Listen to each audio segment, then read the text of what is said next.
Hello friends, জ্ঞান সংবাদ চ্যানেলে তোমাদের স্বাগতম। আমরা প্রাইমারির প্রায় দোরগোড়ায় উপস্থিত। এই সময়টা খুবই গুরুত্বপূর্ণ, শেষ মুহূর্তের প্রস্তুতির। তাই তোমাদের জন্য নিয়ে এসেছি বেঙ্গলি গ্রামার বিষয়ক পর্ব। ভিডিওটি অবশ্যই শেষ পর্যন্ত দেখবে, কারণ প্রত্যেকটা প্রশ্ন একে অপরের থেকে গুরুত্বপূর্ণ।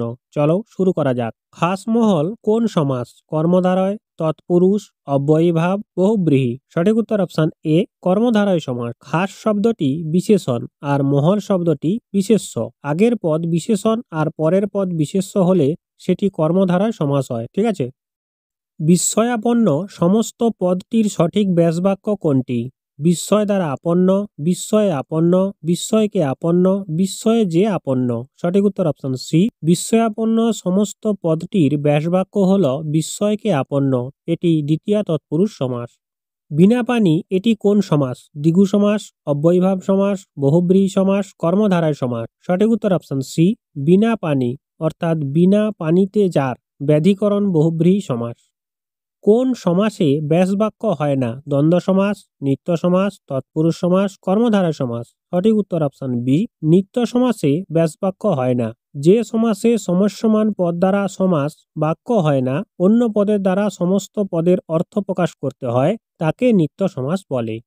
কোনটি বাংলা ধাতু? কাঠ, ক্রি, মাগ, গম।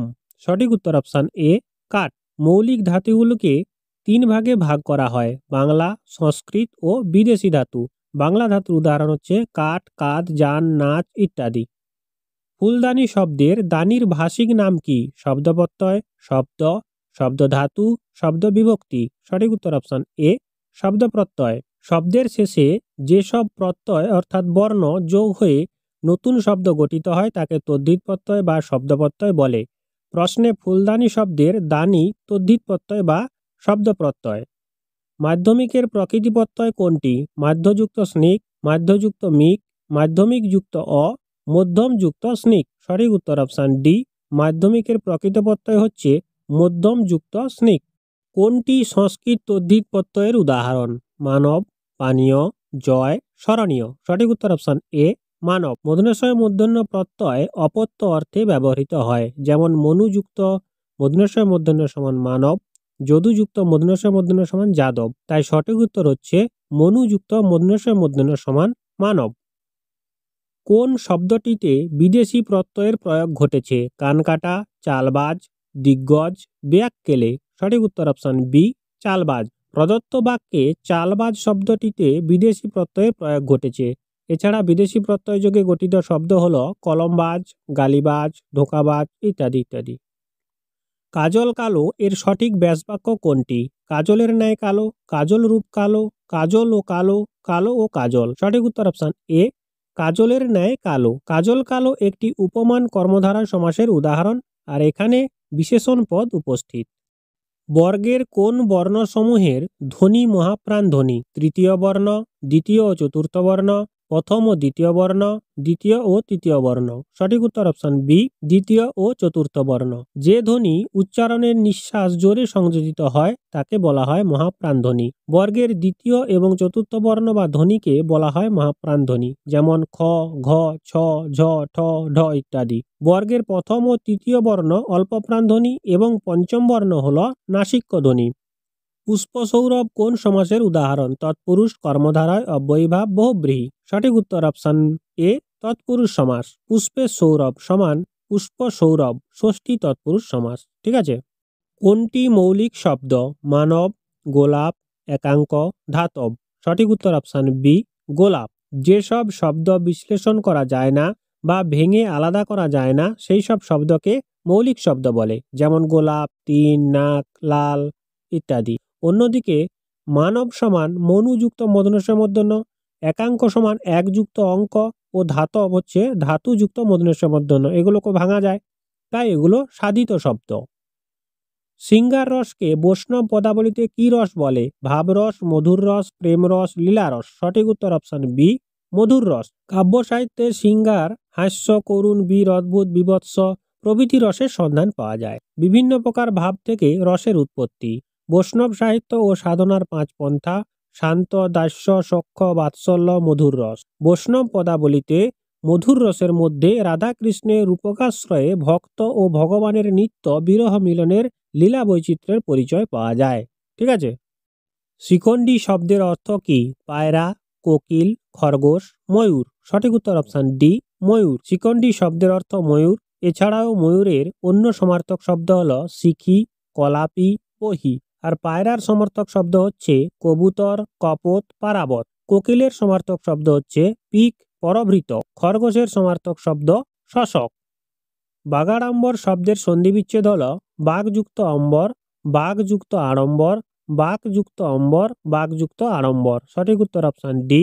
বাগাড়ম্বর শব্দের সন্ধিবিচ্ছেদ বাঘযুক্ত আড়ম্বর। স্বরবর্ণ পরে থাকলে বর্গের প্রথম বর্ণ স্থানে সেই বর্গের তৃতীয় বর্ণ হয়, অর্থাৎ ক, চ, ট, ত, প স্থানে যথাক্রমে গ, বর্গেজ, ড, দ, ব হয়।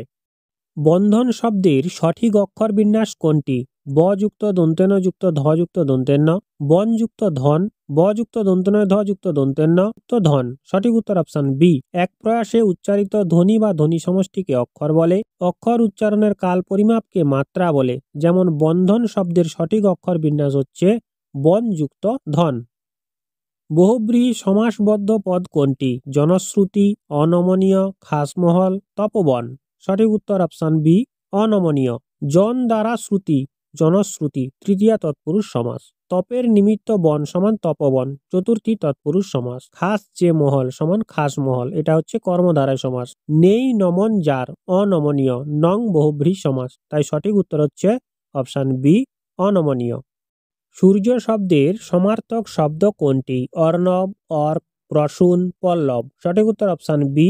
সূর্য শব্দের প্রতিশব্দ হচ্ছে অর্ক, ভানু, তপন, দিবাকর, ভাস্কর, দীনেশ, রবি ইত্যাদি ইত্যাদি। অর্ণব শব্দের অর্থ হচ্ছে সমুদ্র, অম্বুদি, পায়দি, পাথার, সাগর, জলধি, সিন্ধু ইত্যাদি। প্রসূনের অর্থ হচ্ছে পুষ্প, ফুল, কুসুম। পল্লব গাছের অর্থ হচ্ছে পাতা, কিশলয়, কচি পাতা ইত্যাদি ইত্যাদি।